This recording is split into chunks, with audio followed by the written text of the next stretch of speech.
కొంచెం చదువుకున్న వాళ్ళు, కాస్త డబ్బున్న వాళ్ళు క్రమక్రమంగా ఇక లాభం లేదని డబ్బులు పెట్టి ప్రైవేట్ స్కూల్కి వెళ్ళడం మొదలెట్టారు. దాంతో గొంతున్న వాళ్ళు అసలు గవర్నమెంట్ స్కూళ్ళలో వాళ్ళకి అవసరం లేకుండా పోయింది. ఆ స్కూల్ అవసరం ఉన్న వాళ్ళకి గొంతు లేకుండా పోయింది.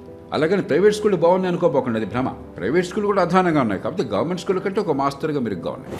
సార్, మన భారతదేశంలో విద్యా వ్యవస్థ ఎలా ఉంది అంటే మీరేం చెప్తారు? స్కూలు స్థాయిలో ఖచ్చితంగా ప్రతిభని, టాలెంట్ని, ఆసక్తిని బట్టి మనం విద్యని ఇవ్వాలి. కానీ అన్నీ చొప్పించి ఒత్తిడి తేకుండా 3 ప్రధాన అంశాలు స్కూలు స్థాయిలో మనకు కావాల్సింది ఏంటి? భాష, భావ ప్రకటన. మీరు చెప్పేది నాకు అర్థం కావాలి, నేను చెప్పేది మీకు అర్థం కావాలి. స్పష్టంగా చెప్పగలగాలి, స్పష్టంగా అర్థం చేసుకోగలగాలి. రాత రూపంలో కావచ్చు, మాట రూపంలో కావచ్చు. రెండోది, కనీసం లెక్కల పరిజ్ఞానం. మీరు లెక్కల్లో నిష్ణాతులు కావక్కర్లేదు, కానీ రోజువారీ జీవితానికి, సమాజంలో కానీ ఆర్థిక వ్యవస్థలో కానీ రోజువారీ జీవితానికి మీకు అంకెలను గురించి అవగాహన లేకపోతే, ఎప్పుడు కూడికలు, ఎప్పుడు తీసివేతలు, ఎప్పుడు భాగాలు, ఇప్పుడు ఏమిటి, భిన్నాలు ఏమిటి, కనీస అవగాహన లేకపోతే రోజువారీగా జీవితం సాధ్యం కాదు. మూడోది తర్కం. సైన్స్ అంతా తర్కమే.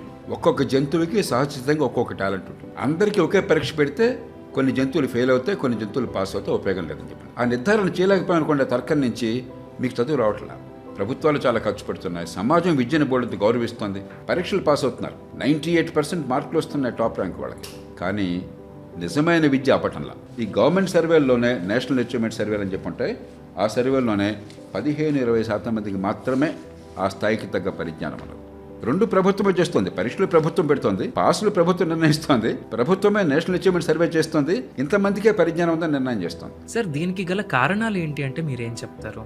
మొట్టమొదటిది మొక్కుబడి పరీక్షలు. బట్టి పట్టడం, కాపీ కొట్టడం, ఈ 2 సర్వసామాన్యం అయిపోయినాయి. కాబట్టి మార్కులు, ర్యాంకులు వెంపర్లాట్ ఉంది, కానీ అసలు మార్కులు, ర్యాంకులకి తగ్గట్టుగా ఆ పిల్లల ప్రతిభ వికసిస్తోందా, తమకి సమాజానికి పనికొస్తారా?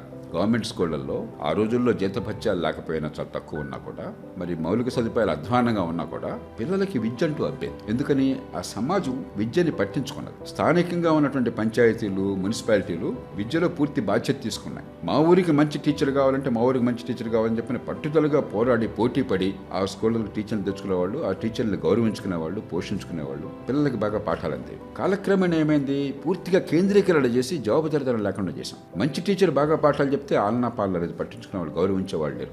మూడోది ఏమైంది? ఎప్పుడైతే ఈ మొదటి 2 జరిగి ఈ స్కూళ్ళకి వెళ్ళినా కూడా ప్రభుత్వాలు డబ్బులు చాలా ఖర్చు పెట్టినా కూడా పిల్లలు పెద్ద పనికి రాకుండా పోతున్నారన్న భావం కలిగిందో,